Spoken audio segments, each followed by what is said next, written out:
My name is Seneca. Welcome to my casual YouTube channel. This is where I talk absolutely anything casual or monumental in relation to life and life's events and life's TV shows, like the one that I'm going to be talking about today, which is Love is Blind, Season 5, Episodes 1 through 4. Oh my god. These are some crazy episodes. They're crazy, but they were also, did anybody feel like they were longer this time? Like the pod conversations were a little bit longer and it almost felt kind of exhausting to be, I don't know. Let me not get ahead of myself. Before we begin, before I give my takes, I have a notebook and I just kind of write, I list out everything I wrote down about my takes. I'm going to talk about kind of the standout moments to me, and I'm going to try not to summarize this because we all watch the same exact TV show.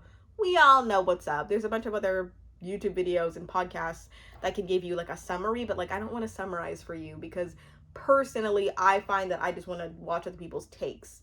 So that's what I'm doing, just giving you takes and opinions from like a normal girl who just likes to review shows. There was somebody who commented, like, you should not be reviewing the show. You don't seem to know a lot about it. About The Bachelor.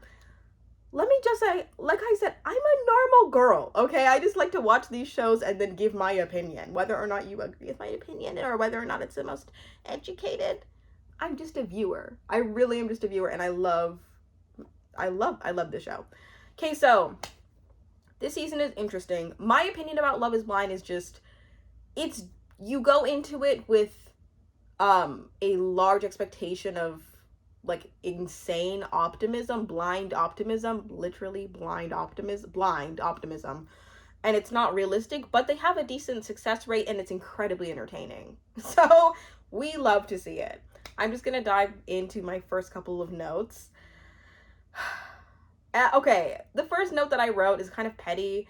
I wrote that after every season, it seems like the last season's characters or like people that we saw on the show, it seems like they just produce knockoffs. Like Jacky's knockoff is Lydia, and Stacy's knockoff is like Micah, or like there's this girl named, she's a teacher. She like resembles Micah, but that's only because it seems like they're knockoffs of the last season because that's the most fresh season. Anyway, so the one of the first things I wrote down about a cast member just by his description was Milton. Milton is odd, and at first I thought it was going to be odd negative, like odd derogatory first, because I wrote down that he just seemed like a little bit of a snob about rocks, and it's like, of all the things to be obnoxious about, you want to like, ugh. But since finding out that he did not grow up in the States and he like seemed like he moved around a decent amount, it makes so much sense. Because I kind of feel like he's not the stereotypical like American guy, and he's like very nerdy in like a way that's not culturally I don't know how to describe this, but as somebody who grew up overseas and came to America, I very much see the ways that he doesn't really fit in. And at first I was like kind of like, you're weird, but I don't know, I just appreciate the context of like him describing his background. So one of the first couples that we get introduced to that seemed like they're going to be a strong couple or a prominent couple is Johnny and Izzy. Such interest. I think everybody was thinking this, like how unfortunate, or maybe it's just quirky, that Johnny has the perceived male name and Izzy has the perceived feminine name. Like, oof. That's a match made in hell if I've ever heard one. Ooh. But it's fine. Johnny and Izzy strikes, does Izzy strike everybody else as kind of vanilla? Because she to me gives very much like girl next door, gives very much like, yeah, I did pretty well in high school, I like, she just seems like she's very typical. But we find out that she has like a lot of trauma from the past, and I love when people have been married before because it's just more exciting. Like it adds more what's the word, it's like it's more juicy, you know. And I was really hoping, also this is going to include so many spoilers, that was probably a given, but I feel like I just need to say it. This is going to be spoilers. Izzy, of course, has been married before. Unfortunately, she didn't end up with anybody. Oh my god, I get why, but I'm getting ahead of myself.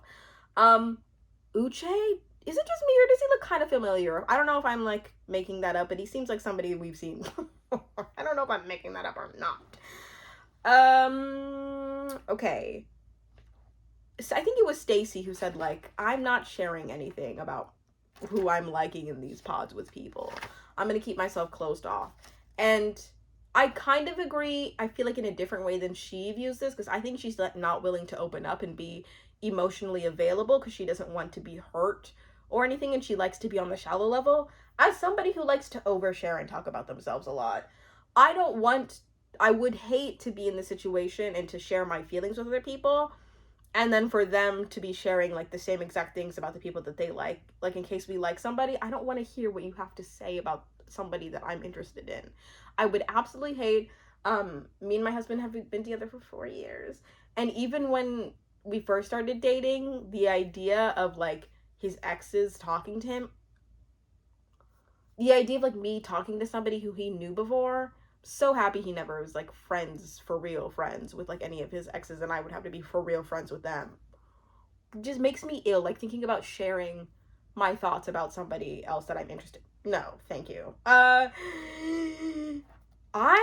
this must have happened pretty quickly, but Uche and Aaliyah start talking in the pods, and Aaliyah opens up and is like, so I have cheated before. Or sorry, did I say Uche? I meant Aaliyah if I said Uche. But if I didn't, disregard that. Uche gives principal energy, very much the most judgmental energy you have ever heard, and is like, oh boy, so you're a recent cheater. Excuse me? That's like, oh boy, you're a recent cheater? She did not have to say that to you. I understand in a weird, gross way where he's coming from, being like, so you just be like, like you be cheating, but it's like disgusting for him to be like, whoa, okay, cheater. Okay, pumpkin eater. Okay, two-timer. That was recent. It's like gross that he would even bring that, like, the blatant judgment that he gave to her after she opened up was disgusting. And it just like the power imbalance of that conversation was so uncomfortable to sit through. Me and my husband were watching it and we were like, is he really like reacting like this? Because the way that he was reacting was so triggering to anybody. If you have been in a relationship with somebody who's like more of an authoritative personality, it's really hard to talk to them and be open with them. And like at a certain point you just have to know, like, no, I'm not taking this, you're being disgusting, and you have to stand up for yourself and just walk away from that conversation, because you know that they're just saying things to just assert their power over you. And that's, to me, exactly what it felt like in that conversation. Uche being like, oh, you're a recent cheater, that's not good, oh, how do I know you're not going to cheat on me? It's like she was being incredibly vulnerable with you, and you're just taking this like high, holier than thou stance about something she was bringing up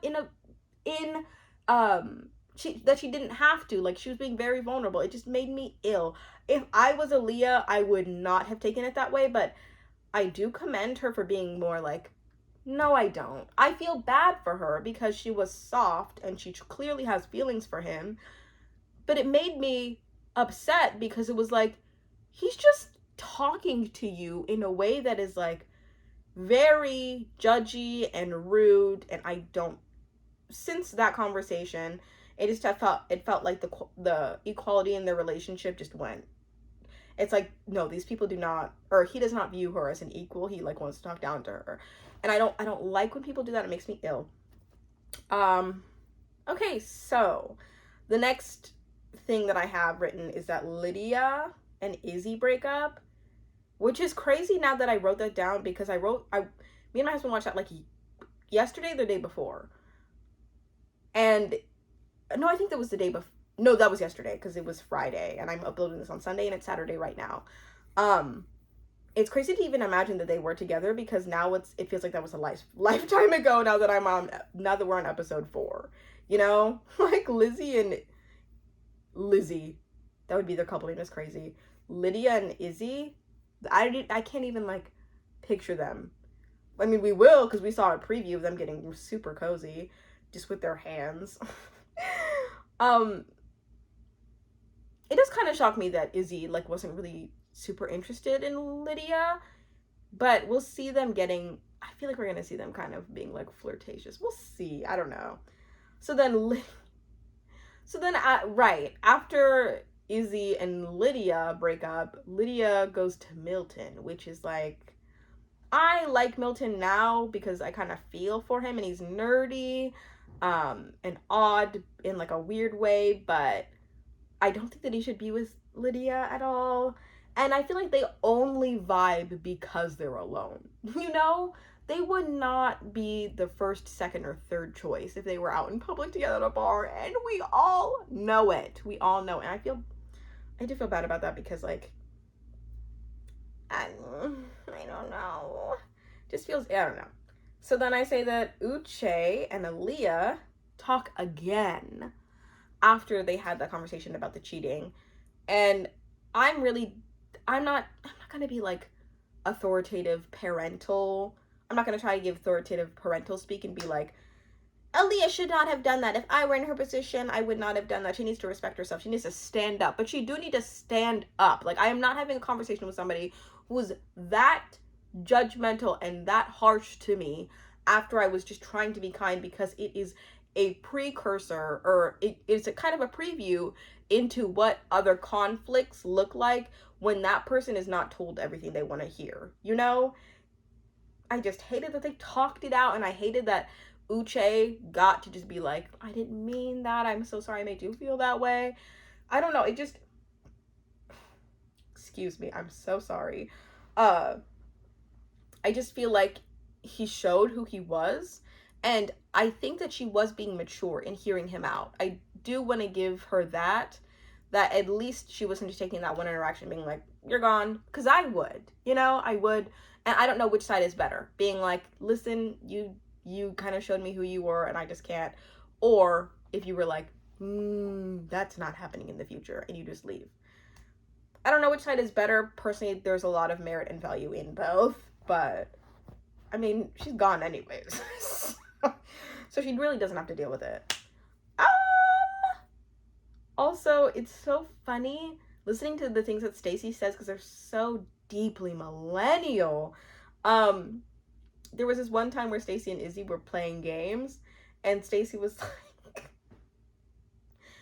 games keep you young, but so does Botox. Why am I like this? It's the why am I like this for me. It's just so funny. Games keep you young and so does Botox. Why am I like this? Like, we haven't seen a quote just like that 20 times on Insta. Please, Stacy. Also then Stacy saying when she was talking to, I think, Chris.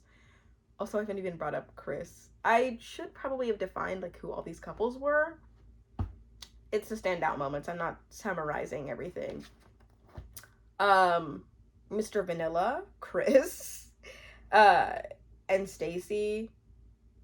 Stacy's like, I've never failed at anything, so I'm not gonna fail at this. I've never failed at anything. That's a really optimistic look that I think I want to talk myself into. I think I need to change my affirmations to I've never failed at anything so that I can, like, boost my confidence. But, okay, that's, like, not a real thing. I've never failed at anything, so, okay. I just thought it was funny. It doesn't mean anything. So, vanilla couple, Chris and Johnny, I was excited for them because they seemed extremely compatible. You know that if that couple gets together, they're gonna have, like, it's like Johnny said, they're gonna be super typical. They're gonna have a normal, easy life. Nothing is gonna be a surprise. They're vanilla, okay? They both give vanilla, whatever. But then, of course, Johnny opens up to Izzy. And I really like that Johnny was vulnerable about her past relationships and was saying that she had a love of her life who overdosed. Because I do call Johnny vanilla, but she really does have some depth to her. That sounds super judgmental. I'm sorry if that came off judgmental, but she does have depth to her. She has a story to tell, and I like that she told that story, because sometimes in these pods I'm like, you literally will just say, like, oh, hi, I have a dog, and somebody will be like, I have always loved dogs. You're insane. Let's get married, you know? But her opening up and saying something that's, like, shocking was incredibly valuable, I think. And I also found it interesting that she said my husband was my rebound. You do not hear that every day. That is very fascinating to admit that. It's not a common situation. Or is it? Otherwise, let me know. Because that's very fascinating to me. Just because my husband, like, first and foremost, my husband was my only for real official boyfriend. So the idea of him being a rebound is not, I can't even comprehend. It's not happening. But anyway, I don't like that after she opened up, he brought up that he was super worried because it kind of felt like, at least the way that I viewed the scene, was that she was opening up, he was resistant to her opening up, and he was overwhelmed by it, but it was like more, it felt more judgy as opposed to like, oh, as he was saying, like, I'm processing this, but it just kind of felt like, you can ask questions through this, you can try to be there for her. This was probably very hard for her to even open up, but you're kind of making it about you. I don't know if anybody else has that same exact take with me, but I feel that way. It just made me feel bad for Johnny because she took probably a lot of mental space, a lot of effort to even get that out. And the fact that she was met with like, oh, I'm just overwhelmed, I just can't take that, just made me feel like, okay, maybe he is with the right person with Stacy, because Stacy doesn't like to be open. You know what I mean? Like, you can go ahead and be with Stacy if you just don't want to like get deep for real. Not me being defensive of Johnny, like I know her. Also, Johnny does not seem like a girl's girl because she was like, whatever, you and Stacy are gonna be together, it's gonna fail after like a month. I didn't like that because you kind of look at Johnny and you're like, are you a mean girl who just is like hating on women when you feel threatened? Or are you like being legit analytical and everybody else agrees with you and you just sound mean because it's accurate? You know, it was confusing to me. So we see Taylor and JP. I have so many notes. This was such... Taylor and JP have great chemistry when they meet, and it was just really heartwarming to witness. Also, I haven't even talked about them once, but here I am being like, Taylor and JP are engaged. Who the heck are Taylor and JP? I have a feeling they're gonna be like the Colleen and, was it Matt? Is it Matt? I have a feeling it's Matt. Because they were like kind of awkward, but also very like wholesome, you know? So Milton and Lydia open up, again, reminding us that they only connect because they're lonely. In my opinion, I could see them being good friends. No, I can't even see them being good friends. I can't. Like, I think it's only because they're like looking for somebody and they just are happening to make this connection. I also think that Lydia maybe thinks that Milton's a little bit more attractive than he is. 100%. Like, okay, so I'm reading through these notes. I had my husband take down some notes. He said Blonde wrote a poem. Who the heck is Blonde? Is Blonde Taylor? Or is that Stacy? Oh yeah, Stacy wrote a poem to Izzy and was like, you just make my heart you make my heart beat louder than whatever. I thought that was really interesting because it was like kind of an attempt to open up, but it also felt a little bit shallow. Because like a poem is kind of bearing your soul emotionally, but it's also kind of like, let me dress this up and not give you my direct word, you know?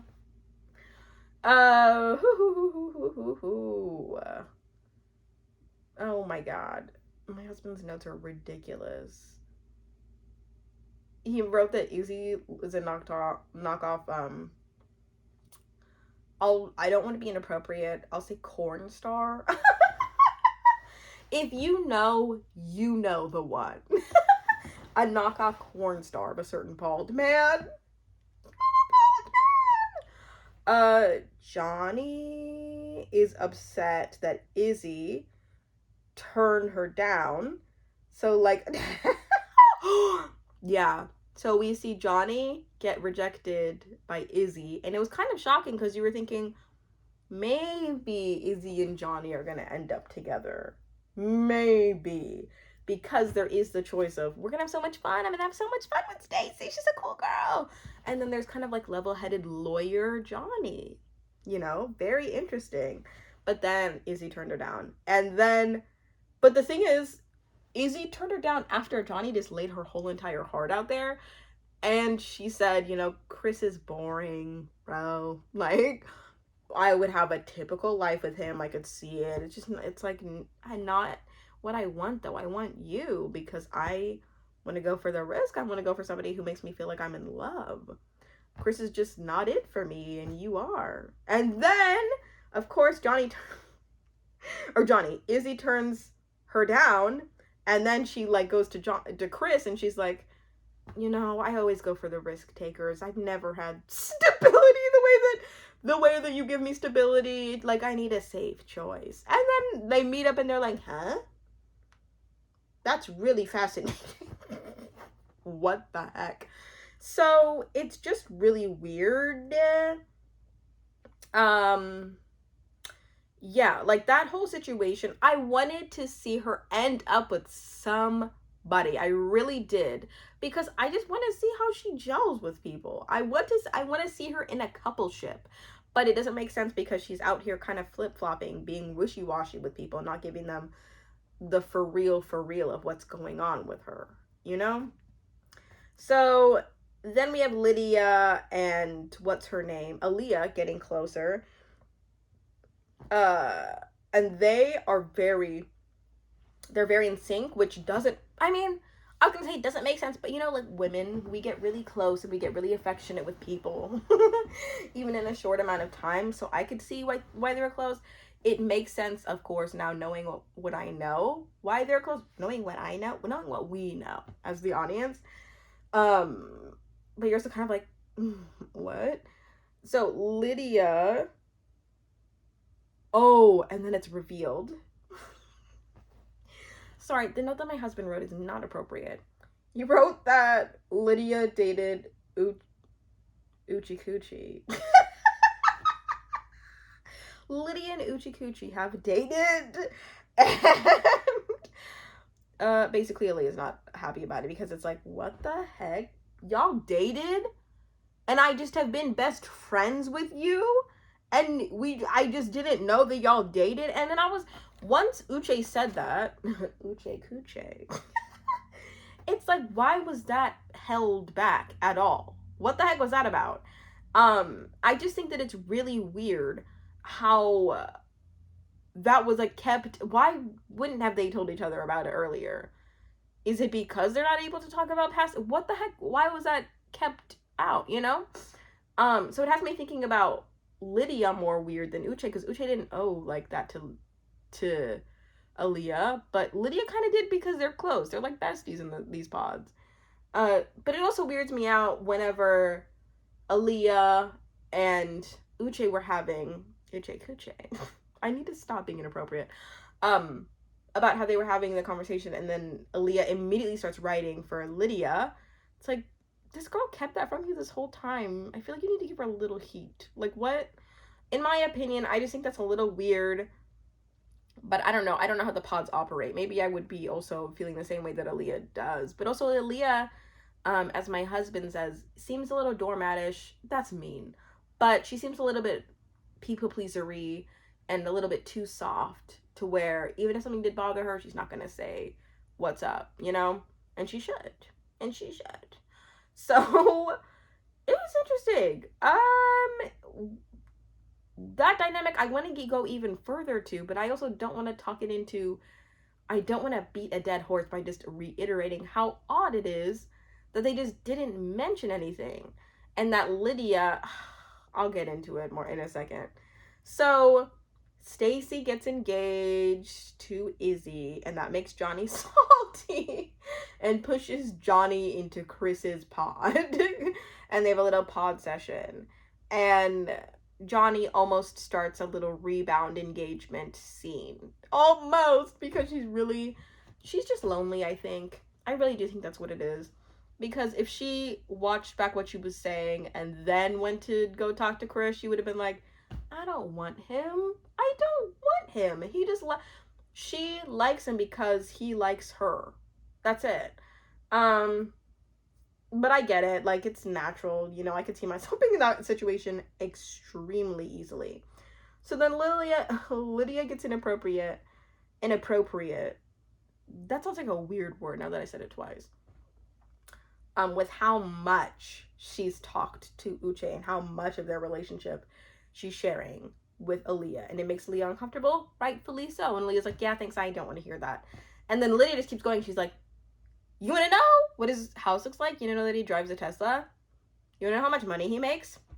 You know what he seems like? You want to know what he looks like naked? You know, she just like keeps going. And I've been around that type of a person before that is a super demanding extroverted presence, and they just keep talking and they keep oversharing, and it makes you uncomfortable, and you don't know how to directly say, yo, you're making me uncomfortable, stop. So you just say nicer things like, yeah, I don't really want to know, it's fine. And they just keep going. It's like, somebody please come over here and just to be like directly rude to her, because I can't do it. Because that's really what it would take for that to get that person to stop. I just personally felt like that was a little bit disrespectful for her to be like, yeah, we had sex 3 months ago. You had sex 3 months ago? Why did you need to tell me that at all? Like, why in your mind, you know, it just comes off kind of like, I understand for the sake of honesty, maybe you needed to get that off your chest, but nobody needs to know that you could have kept that to you completely yourself. You completely could have kept that to yourself. Yuck. But then also I was kind of annoyed at how at how deeply affected everybody was by Lydia and Uche dating. Like, Milton took it a little hard, and I get it, he's processing, you know, I can't judge him for that. And I probably would be affected as well, but I was kind of like, these conversations are lasting like 15 minutes of this show, and it's just taking so long. I want to get to the proposals in the real life. We need to stop being like, oh my god, I can't believe you dated, oh my god. Y'all are grown adults. This is not high school. I'm sorry, baby. Sorry, my kitty. I just keep waking her up. Anyway, I said I kind of loved Stacy and Izzy's meet cute when they were proposing. That was cute, the way that she was like, so, I'm Stacy. That was fun. Yeah, I have a feeling they're going to be like hot and heavy, but then they're not going to work out realistically because she doesn't want to get deep. And you have to be emotionally available and able to get deep and deal with hard things when you're engaged and then married. And I don't feel like they want to touch that. I really don't. So I feel like they're going to get engaged, but they're not going to end up married. But we'll see. I'm always wrong when it comes to these things. I'm always wrong. The last part of the episode is we see Uche step into the pods, say, hey, baby, and then we hear nothing from Aaliyah's side. And of course, the end says Aaliyah, or the male announcer says Aaliyah will not be continuing with this experiment. What? We get no explanation. And that is the perfect cliffhanger. They have been delivering for this drama. Seriously, they have been handling it well. Some of my notes, I kind of feel like these pod conversations are needed because I feel like some of the last pod interactions from the first couple episodes, like, we don't really get to know the people that well. And we just see the drama. And I feel like Netflix has really taken note and been like, you know what, the people are wanting more depth because they want to know like what they talk about. And so now we're getting all of like the context of what they're talking about. I want to know their schedules. How are they like setting up these dates? Whenever you don't have a connection, do you go home immediately? Where are they sleeping? What the heck is you know, like, I want to know the behind the scenes and stuff without seeking it out from the cast members. Like, I want Netflix to do an extra episode on how the ultimatum is made. Especially, how are they getting these pods replicated from city to city? That's what I want to know. I want to know so many little things that I want Netflix to tell me. I don't want to hear from the cast members. I want Netflix to tell me. I'm going to be reviewing episodes. What are the next couple episodes? The ones that come out on September 29th.